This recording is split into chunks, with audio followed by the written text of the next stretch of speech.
పద్ధతులను ధ్యానం చేస్తూ అందులో 1 నుంచి 7 వచనాలు ఒక భాగం చేసి అందులో చాలా విషయాలు నేర్చుకున్నాం.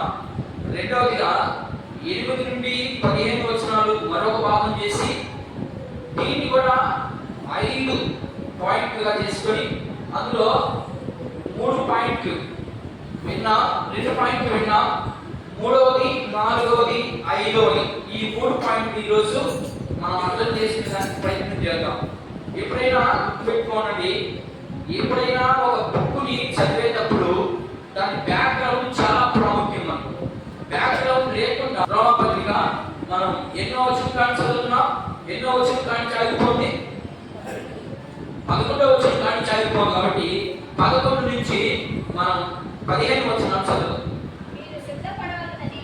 మీరు సిద్ధపడవాలని అనగా మీకును నాకును కలిగి ఉన్న విశ్వాసము చేత అనగా మనము ఒకరి విశ్వాసము చేత ఒకరము ఆదరణ పొందవలనని ఆత్మ సంబంధమైన కృపావరము ఏదైనను మీకిచ్చుటకు మిమ్మల్ని చూడవాలని మీకు అపేక్షించుచున్నాను. సహోదరులారా, నేను ఇతరులైన అన్యజనులలో ఫలము పొందినట్లు మీలో కూడా ఫలము ఏదైనా పొందవలనని అనేక పర్యాయములు మీ అంతకు రానుద్దేశించింది, కానీ ఇది ఈ వరకు ఆటంకపరచబడింది. ఇది మీకు తెలియకుండా నాకు ఇష్టము లేదు. గ్రీకు దేశస్థులకు గ్రీకు దేశస్థులు కాని వారికి జ్ఞానులకు మూఢులకు నేను రుణస్థుడను. 15 వచనాల్లో ఉన్నటువంటి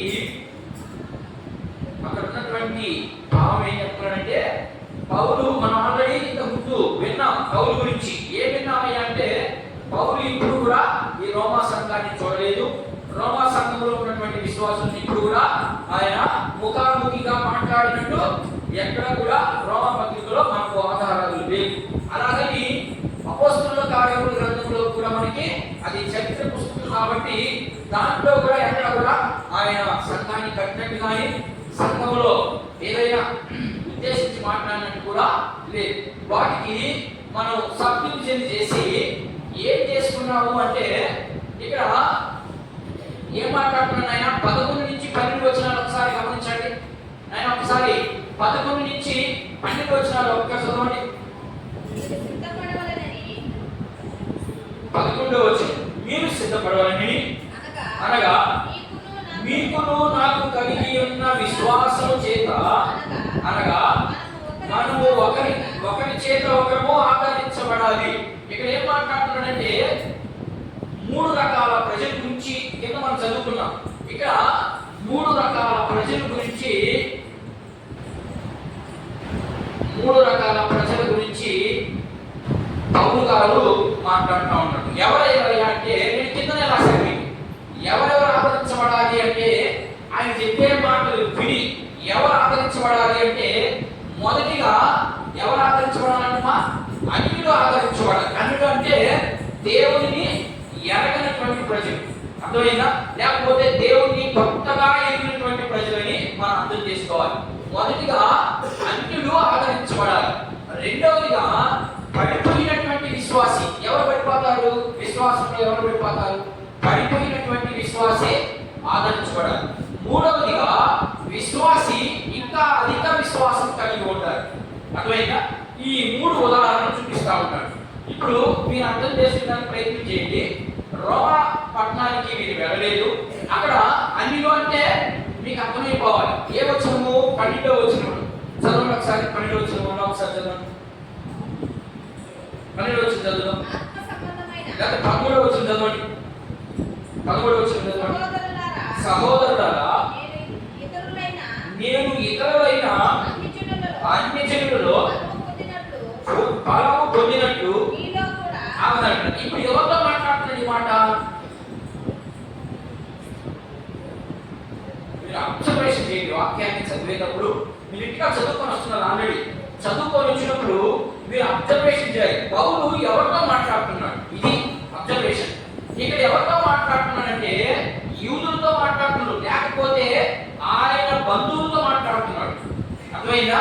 ఇశ్రాయేలీయులతో మాట్లాడుతున్నాడు, ఆయన బంధువులతో మాట్లాడుతున్నాడు. ఏమని మాట్లాడుతున్నాడంటే చూద్దాం ఒకసారి, మళ్ళా చదువుతుంది 13 వచ్చిన సహోదరులారా అని. సహోదరులారా ఎవరిని పిలుస్తాడు ఆయన? మాట్లాడుతున్నాడు. ఏమని పిలుస్తున్నాడంటే సహోదరులారా అంటున్నాడు. సహోదరులారా అంటాడంటే ఇప్పుడు పౌలుకి సంబంధించినటువంటి వాటిని మాట్లాడుతున్నాడని మనం అర్థం చేసుకోవాలి. ఇప్పుడు పౌలుకు సంబంధించినటువంటి గ్రూప్ ఏదైనా ఉందంటే ఆయన పరిశీ, అంతే కదా. అపోస్తలుల కార్యాల్లో చెప్తాడు, నేను పరిశీయుడిని, నేను పలానా వంశంలో బెన్యామీను గోత్రంలో పుట్టినవాడిని అని అంటున్నాడు. అంటే యూదులతో మాట్లాడుతూ ఆయన ఏమని మాట్లాడుతున్నాడంటే అన్యజనులలో ఫలం పొందినట్టు మీలో కూడా నేను ఫలం పొందాలని చూస్తా ఉన్నాను అంటాడు. అర్థమవుతుందని చెప్పేది.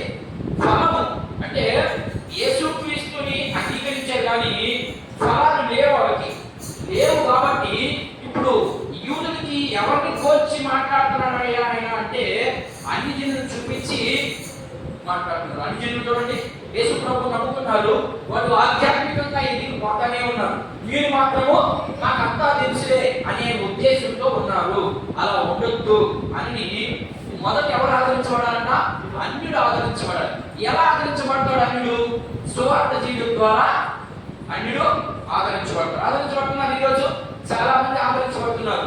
యేసు ప్రభువు నమ్ముకుంటే మీకేమీ రావు, మరణం రాదు, శారీరకంగా చనిపోతామేమో కానీ ఆధ్యాత్మికంగా మనకు మరణము రాదు అనే విషయం చర్చబడింది. మొదటి విషయం.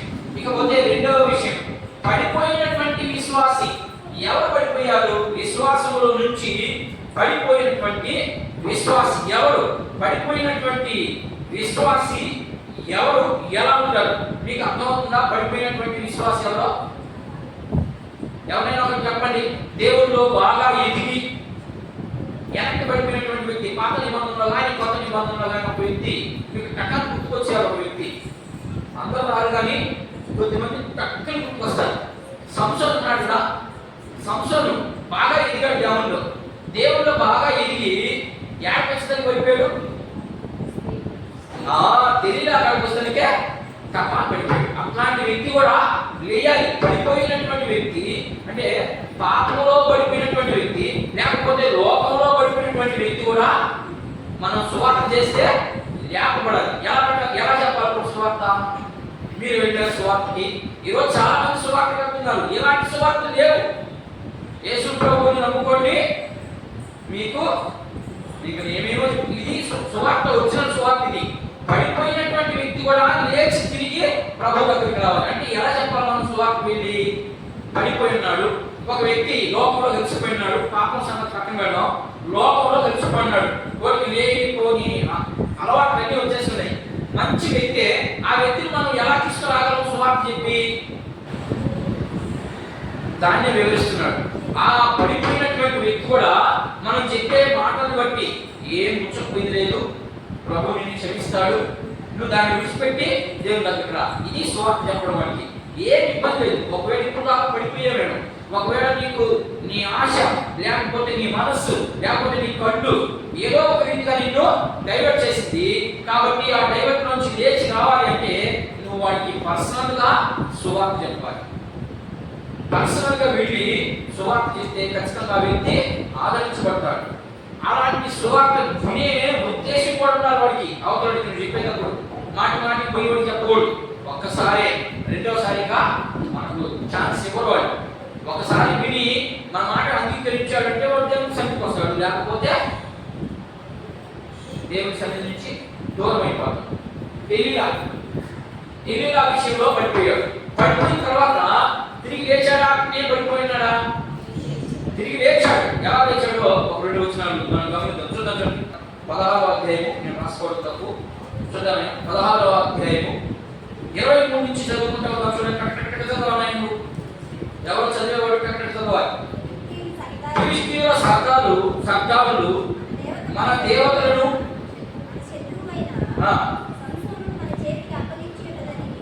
చదివాను.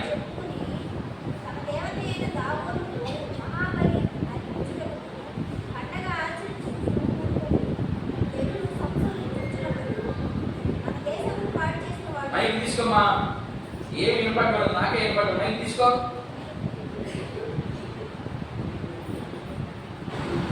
మనలో అనేకులు చంపిన వాళ్ళైనా మన శత్రువుని మన దేవత మన చేతికి అప్పగించినదని చెప్పుకొనుచు తమ దేవతను స్తుతించిరి. వారి హృదయములు సంతోషంతో నిండుకొనగా వారు మనను పరిహాసము చేయుటకు సంసోనును పిలిపించుటకు రండి. సంసోనును అగ్నిగృహం నుండి పిలిపించిరి. వారు అతనిని చూచి కుడి స్తంభముల మధ్య అతన్ని నిలవబెట్టి పరిహాసము చేయగా సంసోను తన చేతిని పట్టుకొనిన భటులు ఇట్లనెను, ఈ గుడికి ఆధారంగా ఉన్న స్తంభములను మధ్య నన్ను నడవిడిచి నేను వాటి మీద ఆనుకొందును. ఆ గుడి స్త్రీలు పురుషులతో నిండుకొనెను.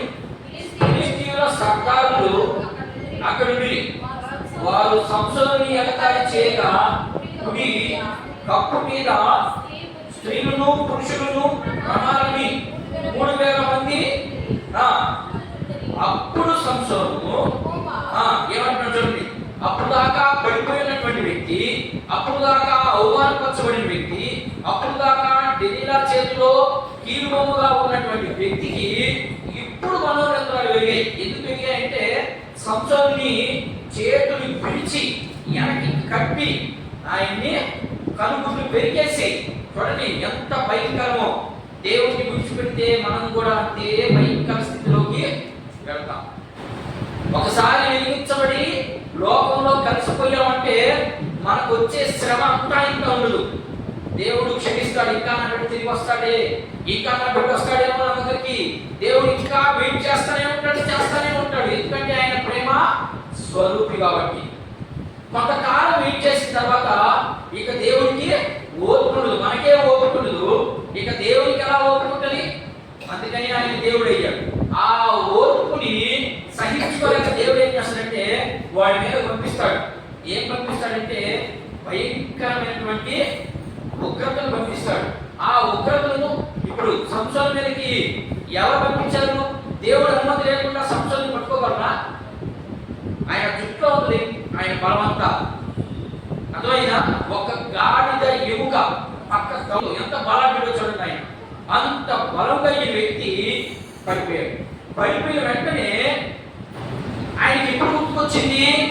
కనుగుడ్లు ఎప్పుడైతే పెట్టేశారో, గుండు ఎప్పుడైతే కొట్టేశారో, చెట్టు కట్టేశారు, కట్టి పారేసి గుడ్డుగులు పారేశారు, గుడ్డు కొరిగేసి కనుగుడ్లు బయటికి తీసేశారు. బయటికి తీసేటప్పుడు కనబడ్డాడు దేవుడు. ఈ లోపల ఇదేలాగే కనబడుతుంది. ఈ లోపల ఎందుకు కనబడుతుంది? డెలీలా మాత్రమే కనబడుతుంది. వాళ్ళ అమ్మ, వాళ్ళ నాయన, అక్కడ ఉన్నటువంటి అనేక మంది పెద్దలు హెచ్చరిక చేసి ఉంటారు. కానీ వాడు వినలేదు. వినకపోగా బాగొట్టుకున్నాడు అంతా. అప్పుడు దేవుడు గుర్తుకొచ్చాడు. మనం కూడా అంతే కదా, మనం కూడా అంతే. మనం అంతా అయిపోయిన తర్వాత దేవుని దగ్గరకు వస్తాం. అది కాదు, ఏమి కాకతలికి నుంచే ముందు నుంచే ఉంటాడు మనం దేవుని దగ్గర. మనకు రేపు ఏం జరుగుతుందో తెలుసా? ఇంకా కాసేపటికి ఏమైనా జరుగుతుందని మనకు తెలుసా? తెలియదు కాబట్టి మనం ఏం చేయాలా? ప్రభువా నీ చిత్తమైతే, నేను ఆకలి ఆలస్యం అయితే మరలా నాకు ఇంకో సమయం కావాలా. ఏ సమయం? నీతో కొట్టే సమయం. నేను ఆకలి ఆలస్యం అవ్వాలి. మరి ఆకలి వస్తే నువ్వు వేళ ఉన్నాను, వేళ ఉంటావు, ఆయన కావాల్సిన ఉన్నది తింటాడు. అందుకని నువ్వు ఎలా చేయాలి ప్రార్థన? ప్రభువా నీ ఆకలి ఆలస్యం అయితే నేను మరలా నీ సన్నిధిలో ఒకసారి మనతో కలుసుకోవాలి. అది మనం చేయాల్సిన ప్రార్థన. ఇప్పుడు అదే చేశాడు. ప్రభువా చూడండి, ఆ మాట ఎట్లా రాశాడు చూడండి. యెహోవా ప్రభువా దయచేసి అంటే అప్పటిదాకా వదిలిపెట్టేస్తున్నాడు దేవుడు. వదిలిపెట్టేసింటే కదా లెక్క. వదిలిపెట్టేశాడంటే ఫిలిష్తీయుల చేతికి నన్ను అప్పగించాడు అంటే అర్థం ఏంటి? దేవుడు నన్ను వదిలేశాడని అర్థం. మనం కూడా లోకంలో కలిసిపోతున్నాము అంటే అర్థం ఏంటి? దేవుడు నీకు లేడు.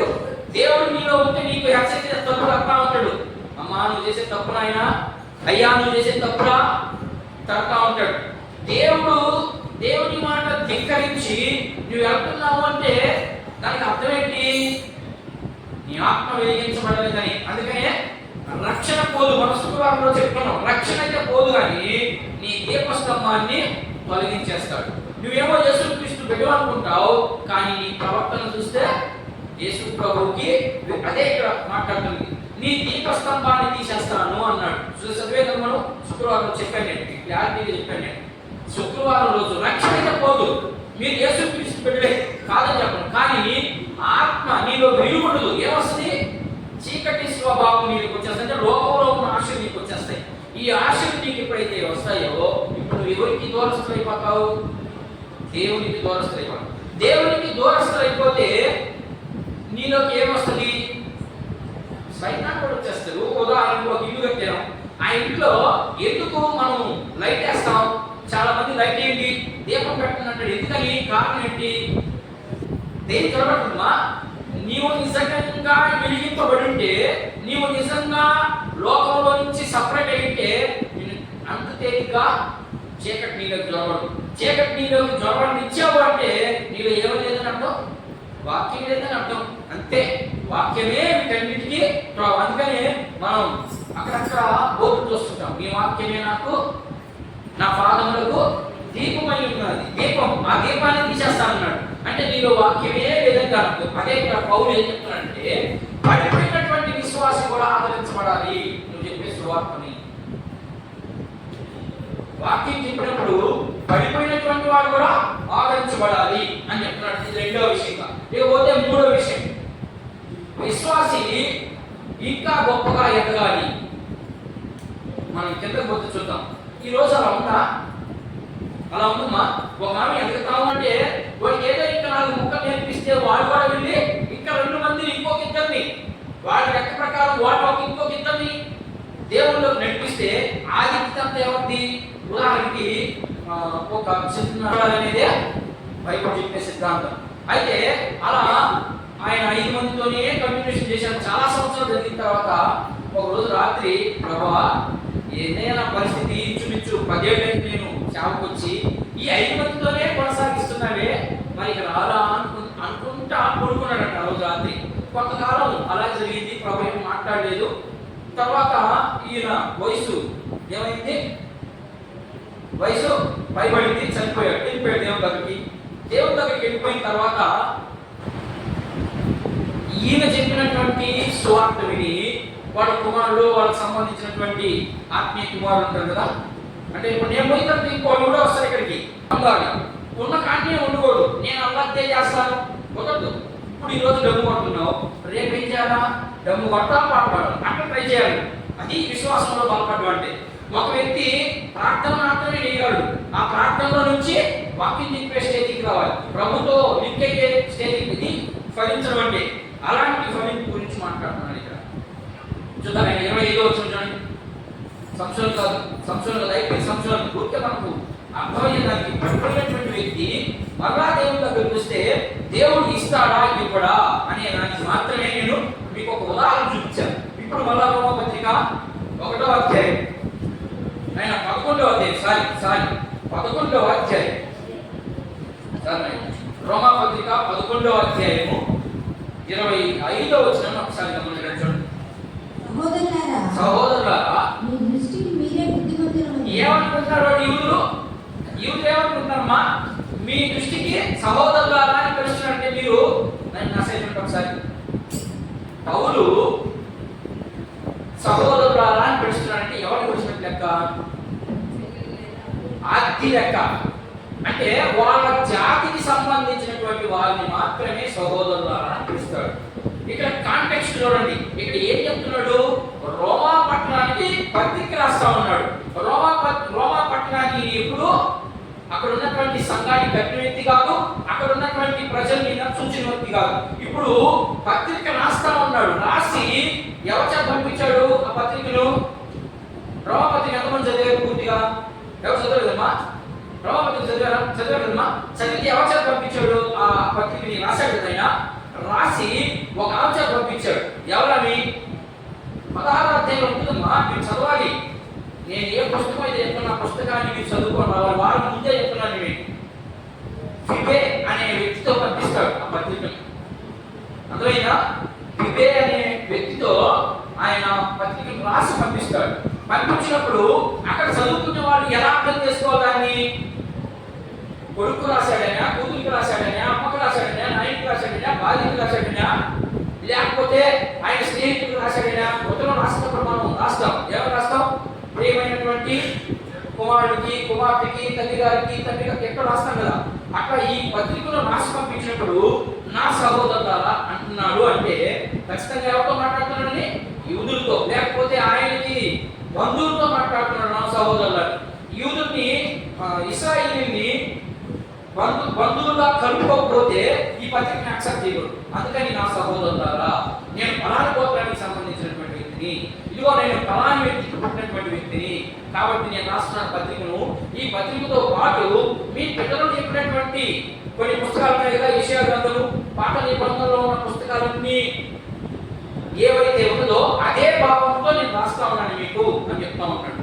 అది అక్కడ సహోదరులారా అంటున్నాడంటే ఆయనకి సంబంధించినటువంటి పరిధితో మాట్లాడుతున్నాడు. ఓకేనా? సహోదరులారా, మీ దృష్టికి మీరేమనుకుంటున్నారు? బుద్ధిమంతులు అనుకుంటున్నారేమో.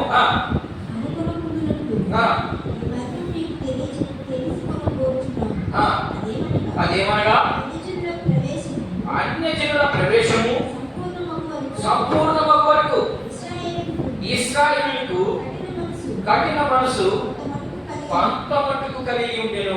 ఏంటంట చూడండి, దేవుడు ఎంత గొప్ప వ్యక్తి చూడండి. మరి నీ మీద నా మీద ఎంత ప్రేమ ఉందో చూడండి. ఆయనకి వచ్చింది ఎవరి కోసం? ఆయన ఇశ్రాయేలు కోసమే వచ్చింది ఆయన, అంతే కదా. మన కోసం వచ్చాడా? అన్ని జనుల కోసం రాలేదు ఆయన. వచ్చింది ఎవరి కోసము? లూకాసు సువార్తలో కనబడుతుంది మనకి ఆయన ఎవరి కోసం వచ్చాడు. చాలా మంది ఏమనుకుంటారంటే నా కోసం వచ్చాడు. వచ్చాడు నీ కోసం. ఎక్కడ ఉంది నీ మాట? అన్యుల కోసం వచ్చాను నేను అని ఎక్కడ బైబిల్ గ్రంథంలో రాయబడి. ఎవరి కోసం వచ్చాడయ్యా ఆయన అంటే నశించిపోయిన ఇశ్రాయేలు కోసం వచ్చాడంటే అప్పటి వాక్యం. అంటే నశించిపోవడానికి అర్థం చాలా ఉంది. దాన్ని మనం లూకాసు సువార్తలోకి వెళ్ళినప్పుడు చూద్దాం. నశించిపోవడం అంటే అర్థం ఏంటి? అది పాయింట్. దేవుడు ఎవరో తెలిసి కూడా దేవుడిని అంగీకరించుకోవడం నశించుకోవడం, అది వాళ్ళ కోసం వచ్చాడు. వాళ్ళు ఏం చేశారు? ఆయన్ని అపహసించారు, శత్రువు చేతికి, అపవాది చేతికి అప్పగించారు. కాబట్టి ఇప్పుడు దేవుడు ఏం చేశాడు? వీళ్ళకి చాలా సమయం ఇచ్చాడు. ఎన్ని సంవత్సరాలు ఇచ్చాడు? చూపించవా? 40 సంవత్సరాలు టైం ఇచ్చాడు దేవుడు. ఈ 40 సంవత్సరాలు యేసు ప్రభువుని వాళ్ళు అంగీకరించలేదు. అంగీకరించకపోయిందంటే దేవుడు ఏం చేశాడు? పాత రోజుల్లో ఏం చేస్తున్నాడు? తప్పు చేస్తే తప్పేస్తున్నాడు. కానీ ఇప్పుడు తప్పు చేస్తే తప్పేడు లేదు. దేవుడు ఇశ్రాయేలు నేను యేసు ప్రభువు చెప్పుకోవచ్చు. ఆయన చెప్పుకోలేదు. ఎందుకని? పాత రోజుల్లో ఉన్నటువంటి ప్రవక్తలు చెప్పిన మాటలు, అబ్రహాము మొదలుకొని అలాగే ఆదాము మొదలుకొని చెప్పినటువంటి మాటలని వాళ్ళకి తెలుసు. అయినా కూడా వాళ్ళు ఏం చేశాడంటే దేవుడు వాళ్ళ మనసుని, ఇప్పుడు మీరే చదివామా, ఏం చేశాడు? వాళ్ళ మనసుని కఠినపరిచేశాడు. అంటే ఈయనే దేవుడు అని గుర్తుపట్టలేనంత స్థితికి తీసుకెళ్ళిపోయాడు వాళ్ళని. ఎందుకు చేశాడు ఆ పని? దేవుడు అలా చేయకూడదు కదా. మరి నువ్వు నేను నశించబోతామా? పట్టుకు చదువు ఎంతమంది దేవుని ఆరాధించుకున్న ఇంట్లో మీరు వచ్చింది. ఇప్పుడు ఉదాహరణకి నేను ఎవరికి సహాయం చేయాలి? నేను ఉన్నాడా? తిరుగుతా ఉన్నాడు ఆయన. తిరుగుతా ఒక్కొక్కరిని నియమించే వెళ్ళిపోతాడు. ఇది ఇదిగో ఇది సాగు నీదే, ఇక దీని మీద నాకు రైట్స్ లేవు. ఒకవేళ మీరు దయచేసి ఏదైనా మీకు 10 రూపాయలు మిగిలితే నాకు పంపిస్తే నేను ఇంకో ప్రాంతంలో ఇది ఆయన చేసిన పని. మరి ఈరోజు కంటిన్యూషన్ అవ్వలేదు అంటే మనం చాలా వ్యక్తులు. ఇది మొదటి విషయం. ఆదరించబడ్డారు 3 వ్యక్తులు.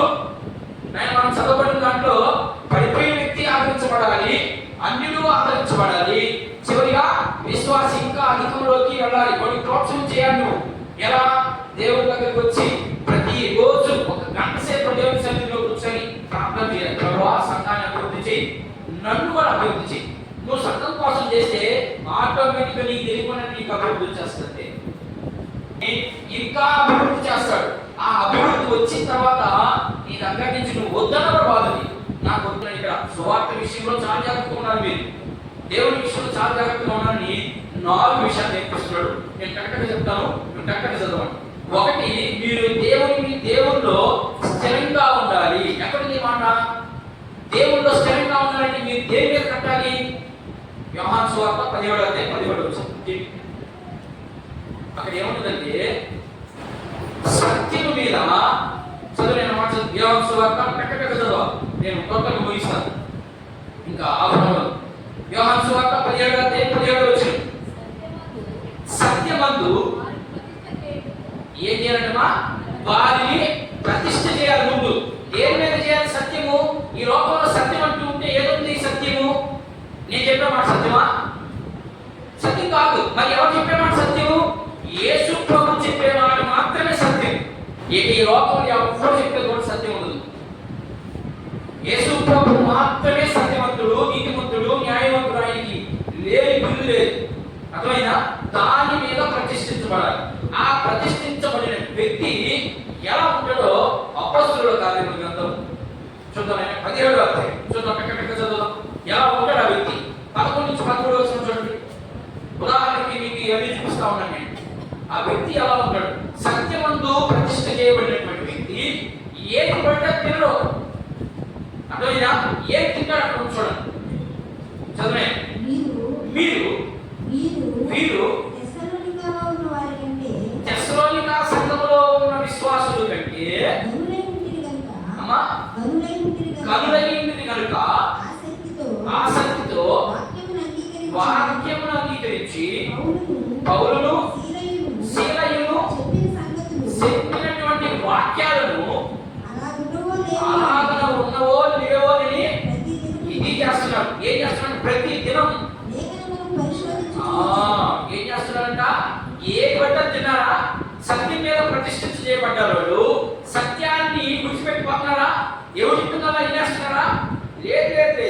వీడు వాక్యంలో నిలబడుతున్నాడా, పక్కకి వెళ్తున్నాడా అని పరిశీలన చేస్తారు. ఇలా ఉంటాడు ఆ వ్యక్తి. ఇప్పుడు ఇలా ఉన్నటువంటి వ్యక్తులందరూ ఎలా ఉన్నారో కీర్తనకారులు ఒక మాట మాట్లాడుతుంది. చూద్దాం. 133వ కీర్తన 1వ వచనం ఏమంటుందంటే, సహోదరులు అమ్మ చదవండి. ఆదరించబడుతూ ఉన్నాం మనం. సహోదరులు ఐక్యత కలిగి ఉండుట ఎంత మనోహరమో, ఎంత మేలు. ఎప్పుడు నేను ఇలా ఉండాలి అంటే ఎన్ని క్వాలిటీస్ పెట్టినాడు చూడు. మేము ప్రభు పెట్టమే, ఓకే మంచిదే. ఏది ఈ క్వాలిటీస్ నీలో? ఒకటి ఏం చేయాలంట? సత్యం మీద నువ్వు నిలబడాలి, సత్యం మీద కట్టాలి ఇల్లు. రెండేంటంట? రెండోది చెప్పాడమ్మా, వాక్యాన్ని పరిశీలన చేయాలి. వీడు చెప్పేది నిజమా, ఉద్దినా, లేకపోతే ఇది కాదు చెప్తున్నాడా, లేకపోతే నన్ను పోలేదని చెప్తున్నాడా? మీరు వాక్యం చెప్పేటప్పుడే పట్టేయాలి. రెండో విషయం. మూడో విషయం ఏంటంట? ఈ రెండు పార్టీస్ ఉన్నటువంటి వ్యక్తులు ఎలా ఉంటారంటే, ఒకవేళ ఆమె తొందరపడ్డా ఈ తొందరపడ్డా. ఏం చెప్తున్నాడా కీర్తనకారుడు? సహోదరులు ఐక్యతగా ఉండాలి. ఐక్యంగా ఉండి చర్చిలోకి వచ్చి ప్రార్థన చేస్తే అది ఎలాంటి సమస్య అయినా క్షణంలో దిగిపోతుంది. నాకు ఎందుకు వచ్చింది అలా చేసి అంటే ఐక్యత ఉందనా? ఒక ఇంట్లో సమస్య వచ్చింది, ఆ సమస్య పోవాలి అంటే ప్రతి ఒక్కరి మీద బాధ్యత ఉంటుంది. ఆ బాధ్యతను బట్టి చేసినప్పుడు మాత్రమే ఆ కుటుంబం, అది ఏ కుటుంబం అయినా కానీ, అది ఏ సమస్య అయినా కానీ దిగిపోయినట్టు ఉందా లేదా? అపోస్తలుల కార్యంలో ఉంది. పౌలుని లోపల వేశాడు, వాళ్ళందరూ అక్కడ పాట పాడారు. పాట పాడటం ఏమైంది? 20 వాక్యం చెప్పాడా? ఏం చెప్పలేదు, పాట పాడారు అంతే. ఎక్కడెక్కడ వెలిగిపోయి అంతే. మరి మనం కూడా అంతే కదా, మనం కూడా ఆయన పెట్టమే కదా. పౌలు కోసం రక్తం దాచాడు, మన కోసం దాచలేదా? పౌలు కోసం ప్రాణం పెట్టాడు, మన కోసం ప్రాణం పెట్టలేదా? పెట్టాడు. మనలో పౌలుకున్నటువంటి పటుత్వం లేదు దేవుళ్ళు. ఆ పటుత్వం ఎప్పుడైతే వస్తుందో మనం కూడా ఆటోమేటిక్ గా దేవుడు మనం ఏమని ఇచ్చేస్తాం. అది ఏదైనా అట్లని ఏది పడుతుంది నేను ఉన్నప్పుడు ఇది అడగండి, దేవుడు ఇస్తాను. అట్లా ఎక్కడ చెప్పలేదు బైబిల్ గ్రంథంలో. ఏదైతే ఇస్తానని చెప్పండి. మీరు ఆధ్యాత్మికమైనటువంటి సంగతులు అంటే పరసంబంధమైనటువంటి సంగతులు మీరు అడగండి, నేను ఇస్తానన్నాడు. మీకు జ్ఞానం కావాలా? ఏమి జ్ఞానం? వాక్యాన్ని అర్థం చేసుకునే జ్ఞానం కావాలని నేను ఇస్తాను. యాకోబు పత్రిక 1వ అధ్యాయం 26వ వచనంలో ఉందన్నమాట. ఎవరికైనా మీరు జ్ఞానం కొలువుగా ఉండరా, నన్ను అడిగితే మీకు నేను ఏమి ఇస్తాను? కొద్దిగా ఇస్తానరా? సమృద్ధిగా ఇస్తానన్నాడు. యాకోబు పత్రికలో ఉంది మాట. అందువల్ల నాకు కాదు 10 ప్రభావం అడిగితే 10 ఇస్తాడా? ఆయన అడగమన్నది వేరే, వీళ్ళు అడిగేది వేరే. ఆయన అడగమన్నది ఏంటి? మత్తయి సువార్త 5వ అధ్యాయం మనం కానీ కంటిన్యూషన్ చదువుకోకపోతే ఆయన ఏం అడగమన్నాడు, ఏమి ఇస్తానన్నాడు అక్కడ దొరుకుతుంది. సరే, ఇది 2 విషయాలు నేర్చుకున్నాం. ఇకపోతే మూడవది రుణము తీర్చులో ఆసక్తి. పౌలుకి ఎన్ని ఆసక్తులు ఉన్నాయి? 5 ఆసక్తులు ఉన్నాయి. మొదటి మనం నిన్న చూసుకున్నాం, ప్రార్థించులో ఆసక్తి, అదైనా కృతజ్ఞతాస్తుతులు చెల్లించడంలో ఆసక్తి, ఇకపోతే మూడవది అందరూ ఆదరించబడాలనే ఆసక్తి, ఇకపోతే నాలుగవది 13 నుంచి 14 వచనంలో రుణం. ఏ కారణం చూద్దాం. రుణం తెచ్చుకున్నాడు. ఏ కారణం వారికి ఈయనేమో ఒక ఉత్తరం రాశాడు. ఉత్తరం రాసిన తర్వాత కొంతమంది క్రైస్తవులు ఉంటారు కదా, అక్కడ రోమపట్నంలో ఉన్నటువంటి కొంతమంది క్రైస్తవులు లేదా పౌరులతో కూడా తిరుగుతున్నటువంటి మనుషులు ఏమన్నారంటే, పౌరుకి ఏం పట్టింది, అంత స్వార్థం మనిషి, వాళ్ళు వెలుస్తా ఉన్నారు కదా మాటి మాటికి, మనం చదువుకున్నాం కదా. నాకు చదువు ఒకసారి రోమపత్రిక ఏదో ఒకసారి కర్మహారసం చూస్తున్నాం, అక్కడ ఉన్నదే వివరిస్తున్నాను నేను 11వ వచనం. సహోదరులారా, నేను ఇతరులైన అన్నిటిలో ఫలము పొందినట్టు మీకు కూడా ఫలం ఏదైనా పొందవాలని అనేక పర్యాయములు మీ అందరూ రానుద్దేశించుకుని, అది అక్కడ ఉన్నవాళ్ళు ఏమనుకున్నారంటే, పౌరుకి ఏం బాధ్యత ఉంది, అక్కడ ఎక్కడో సంఘం ఉంది, ఆ సంఘానికి ఉత్తరం రాస్తాడు కానీ పోయేవాళ్ళు ఏమైనా కల్పించాడా? మనం అదే అంటాం. వారు ఇంకా ఏదైనా సమస్య వచ్చింది, అక్కడ కాకుండా ఎందుకు ఇక్కడే ఉన్నాడు అంటే ప్రభు పంపించాలి, వాడిని ప్రేరేపించాలి. అర్థమైనా? ప్రేరేపించినప్పుడు అప్పుడు వెళ్తాడు అక్కడికి, మాటికి వెళ్ళాడు అక్కడ. అదే చెప్తున్నాడు, మీకు ఈ విషయం తెలియకుండా నాకు ఇష్టం లేదు, కాబట్టి మీకు తెలియపరచాలి. ఏం కావాలి తెలియపరచడం అనేది కొన్ని విషయాలు చూద్దాం. రోమపత్రిక 11వ అధ్యాయం 25వ వచనం మనం ఆల్రెడీ ఇంకా చదువుకున్నాం. ఏమని? అన్ని జనుల్లో కార్యం జరిగే వరకు ఈ మనసు కట్టించదనే. సహోదరులారా, మీ దృష్టికి మీరే నా బుద్ధిమంతులని అనుకుంటున్నట్లు ఈ మర్మము మీరు ఏం చెప్తున్నారంటే, ఈ మర్మాన్ని మీరు తెలుసుకోండి. మీరు ఏమనుకుంటున్నారంటే, అన్నిటి కంటే ముందు నేనే దేవుడు పెట్టామని అనుకుంటున్నారు, మంచిదే. కానీ మీకు తెలియనటువంటి మర్మం ఏంటంటే, ముందు మీకు నోరు ఇచ్చి వాడు మనోనేతలు వెలిగించాడు. కాబట్టి రేపు వాడు కోసం వస్తాడు, ముందుగా వాడు తీసుకెళ్తాడు. ఆ తర్వాతే మీ దగ్గరికి ఎంత ధన్యంగా ఉంటాడు. మన కోసం ప్రభు వాళ్ళని మనోనేతలు మూసేశాడంటే మరి నీ మీద నా మీద ఎంత ప్రేమతో ఒకసారి ఊహించండి. ఇది మొదటి విషయం. 6 విషయాలు చెప్తాడు. 6 విషయాలు చెప్పి నేను ముందుకెళ్తాను. ఇకపోతే రెండో విషయమే, కొరింథీయులకు రాసినటువంటి మొదటి పత్రిక 12వ అధ్యాయం 1వ వచనం చూడు. ఆయన యొక్క ఉద్దేశం ఎందుకు రాలేకపోతున్నాడో కారణాలు చెప్తా ఉన్నాడు. నేను మీ దగ్గరికి రావాలనుకుంటున్నాను, కానీ నన్ను ఆటంకపరుస్తా ఉన్నాడని అపోస్తలుల కార్యంలో చెప్తాడు. చదువు. మరియు సహోదరులారా, ఆత్మ సంబంధమైన వరముల గురించి మీకు తెలియకుండా, నాకు ఇష్టం లేదు. ఆత్మ సంబంధమైన వరాలు కావాలి. శరీర సంబంధమైనటువంటి విషయాలు మీరు మనసు పెడుతున్నారు. సహోదరులారా అంటున్నారంటే మీరు ఎవరికి చెప్పండి మాటలు? ఎవరికే చెప్తున్నాడని అర్థం చేసుకోవాలి. మీరు ఆత్మ సంబంధమైనటువంటి వరాలు మీద మనసు పెట్టండి. మేము దశపాకం ఇస్తున్నాం, మేము ప్రార్థన చేస్తున్నాం, మేము మాకు ఇస్తున్నాం, ఇది కాదు. మీరు ఆధ్యాత్మికంగా ఎదుగుతున్నారా లేదా, నీ ఆత్మ ఫలిస్తుందా లేదా అనేది చూసుకోండి అని నేను హెచ్చరిక చేస్తాను. ఇకపోతే దశలోని సంఘానికి ఒక మాట రాస్తా ఉన్నాడు. అక్కడ ఉన్నటువంటి గుంపుకు ఒక ఆలోచన, ఈ గుంపుకేమో ఈ ఆలోచన, ఇంకొక గుంపుకేమో ఇంకొక ఆలోచన చూద్దాం. చూడండి, దశలోనికి రాసినటువంటి మొదటి పత్రిక 4వ అధ్యాయం 13వ వచనం. అక్కడ చనిపోయినటువంటి వారి గురించి కొత్తగా చెప్పుకుంటారు. చచ్చిపోతే మీకు ఇంకా వచ్చింది జీవం, మీరు లేస్తారని చెప్తున్నారు. అయ్యేది ఒకటి మాటే, ఆ పౌరు మాట మీరు వినొద్దు అని చెప్పే సమయంలో ఇప్పుడు మళ్ళా మాట్లాడుతున్నాడు. ఏమని? సహోదరులారా, నిరీక్షణ లేని ఇతరుల వలె మీరు ఉండొద్దు, నేను దుఃఖపడద్దు. మీకు ఒక మంచి విషయం చెప్తా ఉన్నాడు. ఏంటి ఆ విషయం? చదువు. నిద్రించుట అంటే చనిపోయిన వారి గురించి మీకు తెలియకుండా నాకు ఇష్టం లేదు. యేసు మృతి పొంది తిరిగి లేచినని ఏం చేయాలంట? మనము అంటున్నాడంటే అన్ని నమ్మలేదట. ఈ మాట ఎవరికి చెప్తున్నాడని అర్థం? మనం నమ్మాం కదా, యేసు ప్రభు చూసాం. మనం చూసినటువంటి వ్యక్తులకు చెప్తున్నాడు ఇక్కడ. మీరు యేసుని మీరు నమ్మితే అప్పుడు మీరు ఏం చేస్తారంట? చదువు. అదే ప్రకారము యేసునందు నిద్రించిన వారిని దేవుడు ఆయనతో కూడా. ఇది సీక్రెట్ మీకు తెలియదు. ఈ సీక్రెట్ ఎవరికి తెలుసు? ఆయనకు తెలుసు, అంటే మనకు తెలుసు.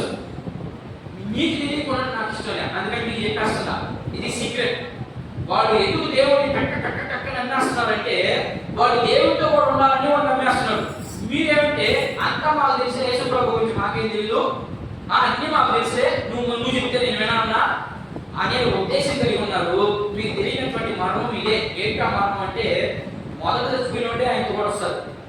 యేసు క్రీస్తునందు నిద్రించుటకు వాళ్ళే బతికించేది. ఆ తర్వాతే కింద ఉన్నటువంటి వారికి మధ్యలో సంకటం ఏంటి పాయింట్ మీరు ఆలోచిస్తున్నారా? మధ్యలో సంకటం ఏంటి? మనం అటుపోయినాం. మనం ఎంత అసలు ఆ పదాన్ని ఉపయోగించుకోవాలి. కానీ మనము ఎంత ధన్యులో మనకున్నంత ధన్యత ఈ భూమి మీద ఎప్పటికీ లేదు. ప్రభు ఇశ్రాయేలు అసలు లేదు. యేసు క్రీస్తుని నమ్మినటువంటి వారికి ఉన్న ధన్యత, ఆ నమ్మకత్వంలో నువ్వు స్థిరంగా ఉంటే ఎంత ధన్యతో. నమ్మకం ఉండాలి, ఫలం ఉండాలి. ఫలం లేకుండా వల్ల మేము ఉన్నామని అంటే కుదరదు. ఫలం ఉండాలి మనలో. మాటి మాటికి మనలో ఏముండాలా? ఫలం రావాలి. ఇంకా మేము ఇంటికి చదువుకోండి. తర్వాత ఇంకో మాట యేసు ప్రభు స్వయంగా చెప్పిన మాట యోహాను సువార్త 15వ అధ్యాయం చదవండి సార్. కరెక్ట్గా చదవండి. నేను ఇంకొక 2 మాటలు చెప్పి నేను ముగిస్తాను. యోహాను సువార్త 15వ అధ్యాయం 16వ వచనం చూడండి. యేసు ప్రభు చెప్పాడు ఈ మాట.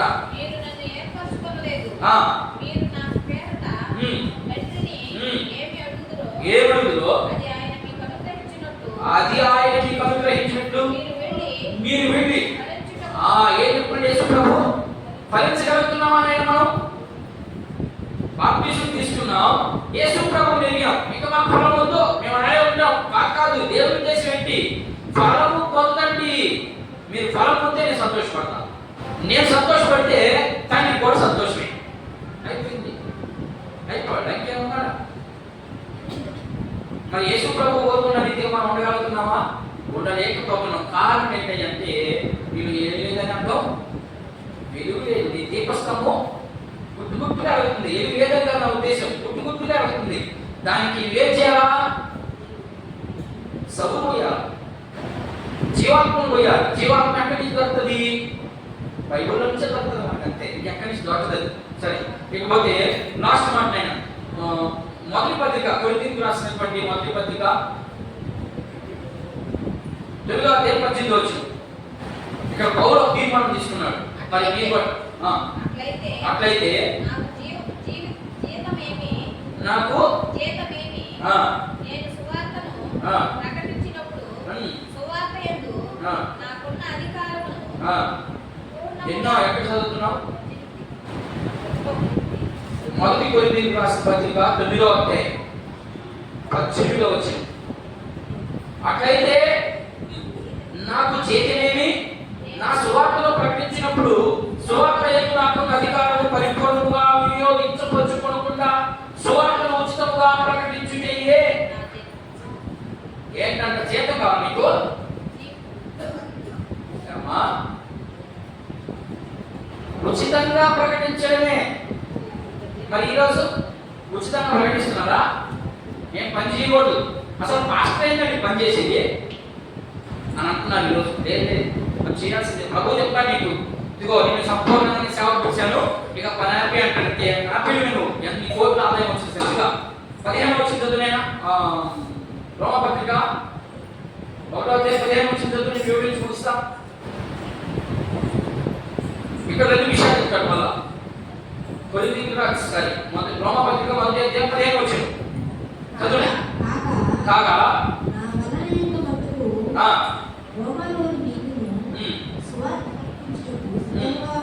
ఏం చెప్తాడంటే రోమా ప్రాంతంలో సువార్త చేయడం అంత తేలికైపోయా వాళ్ళు చంపేస్తున్నారు అక్కడ. అర్థమైందా? ఇప్పుడు ఏం చెప్తున్నాడంటే నేను సిద్ధపడ్డాను. చివరి మాట ఏం చెప్తున్నాడు? సిద్ధపడుటలో ఆసక్తి. యేసు ప్రభు దగ్గరికి పోతే ఏదో దొరకది, ఏదో పోతుంది, ఏదో వస్తుందని రావకండి. మీ ప్రాణం కూడా పోవచ్చు అక్కడ. ఒకవేళ మీకు సంతోషం కూడా రావచ్చు. ఈ రెండింటికి సిద్ధపడి రావాలి. ఈ రెండింటికి సిద్ధపడి వచ్చినప్పుడు మాత్రమే మీకు ఎలా ఉంటుందంట? ఆసక్తికరంగా ఉంటుందంట. ఆ సేవ ఎలా ఉంటుందంటే అంత అద్భుతంగా చేస్తారు. అట్లాంటి ఒక 2 విషయాలు చెప్తాను చూడండి. పౌలు చనిపోవడానికి కూడా చనిపోవడం అంటే దినదినం ఎలా చనిపోయాడు ఒకసారి చూద్దాం. 15వ అధ్యాయం 31 వచ్చింది. ఆయన కొరింథీయులకు రాసినటువంటి ఎక్కువ ఇన్ఫర్మేషన్ అంతా కొరింథీ పత్రికలో దొరుకుతుంది మనకు పౌలు గురించి. ఎందుకంటే అక్కడ ఉన్నటువంటి పరిస్థితులు అలాంటి పరిస్థితులు. 15వ అధ్యాయము 31వ వచనం చదవండి. 2 రకాల మరణాల గురించి మాట్లాడుతాడు ఇక్కడ. నేను దినదినం చచ్చిపోతున్నాను అంటాడు. చదువు. సహోదరులారా, మన ప్రభువైన క్రీస్తు యేసునందు మిమ్మల్ని గూర్చి నాకు కలిగి ఉన్న అతిశయముతోడు నేను దినదినము చనిపోతున్నాను. ఎందుకని? ఇప్పుడు సువార్త చెప్తే మా రక్షించబడమ్మా అని అన్నామని ఏమి ఆ రక్షించబడుతుందా? పౌరు మీద ఎంతసేపు విని మళ్ళా పౌరు మీద అమ్మాని వస్తుంది. ఏ స్థితి ఇప్పుడు పౌరుకి ఏం బాధ్యత ఉంది? వాళ్ళ అక్కడ అమ్మాడుతూ ఉంటే అంటే పత్రికలు రాష్ట్రాలు కానీ ఎక్కడో చర్చించాడా అన్న దానికి చాలా వ్యత్యాసం చూపించాడు. చాలా ఎందుకు ఆటంకం అంటే అన్ని చూపించాడు. అలాగని ఆయన ఏమంటున్నాడు? నేను దినదినం చచ్చిపోతున్నాను, దినదినం తగ్గించుకుంటున్నాను, దినదినం దేవుని కోసం బ్రతకాలనుకుంటున్నాను. ఉదాహరణకి తిరిగిపోవాలా సువార్త చేయొద్దన్నాడమ్మా ఈ ఊర్లో. చేయమాకండి, నష్టమే ఉంది. మీరు సువార్తకు వెళ్ళినప్పుడు ఆ ఇల్లు మీకు ఎవరు చేర్చుకోలేదనుకో ఏం చేస్తామన్నాడు అక్కడ?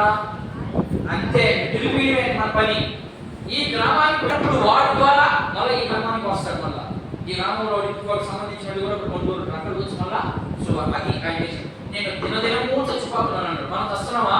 మరి నీకోసం ఆయన చనిపోయాడు కదా. నీకోసం ఆయన చనిపోతా ఏం చెప్పాడు మనకు? ఇప్పుడు మన మధ్యలో ఉన్నాడా? చనిపోయి తిరిగి వేసి మన మధ్యలో ఉన్నాడు కదా. ఎక్కడున్నాడు? ఇక్కడ చూడండి, ఎక్కడున్నాడు. ఇప్పుడు ఆయన ఏం చెప్పాడు? 11వ అధ్యాయంలో 1:21 చూడండి. తర్వాత 11 చివరి భాగానికి వచ్చేసామా? లాస్ట్ ఒక 5 నిమిషాలు. ప్రభు కొరకు చనిపోవుట చూద్దాం. ఫిలిప్పీయులకు రాసినటువంటి పత్రిక 1వ అధ్యాయం 21వ వచనం. నా మట్టుకైతే ఏం చెప్పండి ఆయన? నా మట్టుకైతే బ్రతికేదంతా డబ్బు కోసమే అని చెప్పాడా? నా మట్టుకైతే బతికేదంతా నా ప్రజల కోసం అని చెప్పాడా? చెప్పలేదు. మనమైతే ఏం చెప్తాం? నేను బ్రతికేదంతా ఆస్తి కోసం, డబ్బు కోసం, పిల్లల కోసం.